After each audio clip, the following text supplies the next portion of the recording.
As I approached the end of my school career, my taste in music was largely country music, with a smattering of pop and rock of the early 60s. I was particularly attracted to people like Bob Dylan and his protest songs such as Blowing in the Wind and The Times They Are A-Changing. When I left school to join the army, I spent lots of times in the pubs in Armorfield and Reading, listening to the various rock and country music bands that played there. As an apprentice in railroads and at college in Sunderland, John and I enjoyed a number of parties and dances. And you could always tell in pockets through carrying their beer bottles in them. And now, older, not old,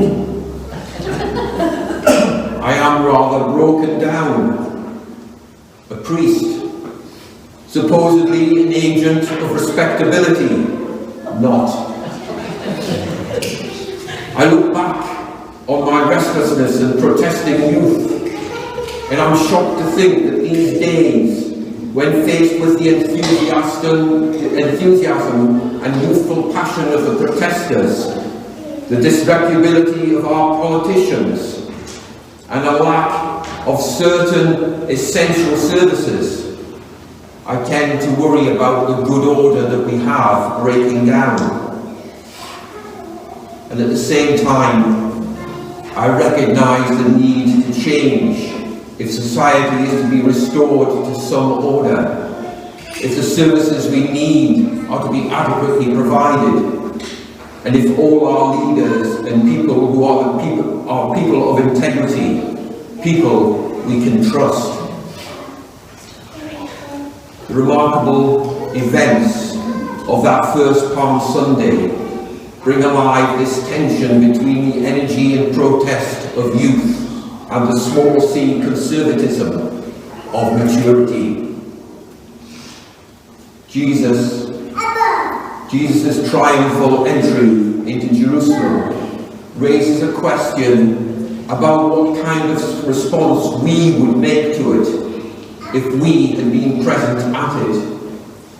We might like to imagine ourselves in a position among those who wave the palm branches and placards of hope, proclaiming dreams and expectations of liberation. But then again, I suspect many of us would shamefacedly sit with those who greeted Jesus' progress with fear. Jesus' actions threatened the status quo. As I've grown older, I have discovered that when one has a growing stake in the status quo, it's easy to react negatively to anything that threatens it. As I live in the rubble of my youthful dreams, enthusiasms and desires, do I stand with God or with my own self-interest? Perhaps part of the power of Palm Sunday is its capacity to both expose our longing for change and redemption and justice, as well as our capacity to fall away into judgment and self-interest. So as we read of Jesus' triumphal entry, I suspect we want to be among those who cheer and welcome the revolution of love and reconciliation. We wave our palm branches, we feel our muscles grow taut as we raise our fists in solidarity.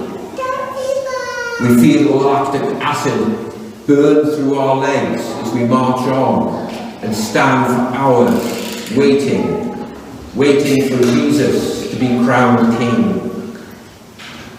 We are proud to be in the vanguard, for into our midst comes the one who gives sight to the blind, lets the lame walk, lets the prisoner free. If Jesus' triumphal entry happened today, perhaps some of us would wave banners that might say Hosanna, Hosanna, Now our King will make austerity no more, and will set the oppressed free. Depending on our passions, we might wave placards which anticipate God setting LGBTQ+ and everything else that goes with it, people, the global majority people, the disabled people, and the whole variety of human beings free from prejudice. Pick your pet issue. God will throw the oppressor off. God will set his people free. We travel into glory, and it makes us feel good. Nothing can stop us. Nothing. But oh, if it was only that simple. There is a reason we also hear of Jesus' passion on Palm Sunday. For among other things, that narrative reminds us that our enthusiasm for what is good, what is holy, can so readily turn into cowardice and fear.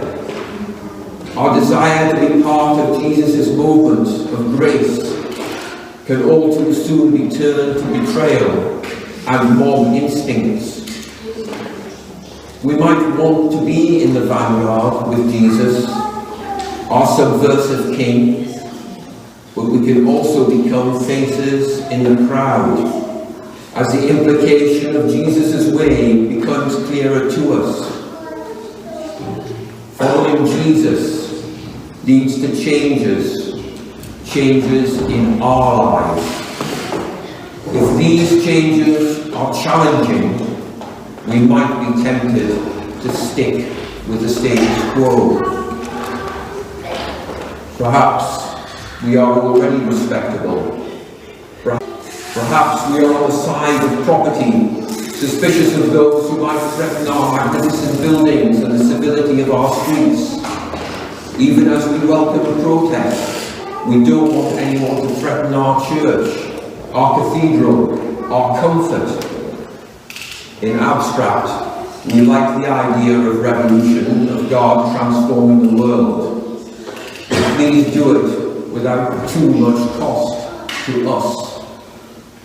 Or to take another phrase, make me a saint, Lord, but not quite yet. Inside each of us, inside our community, is a wound of grace and fragility. It invites us to follow the way of hope. It tempts us to betray or run away and hide.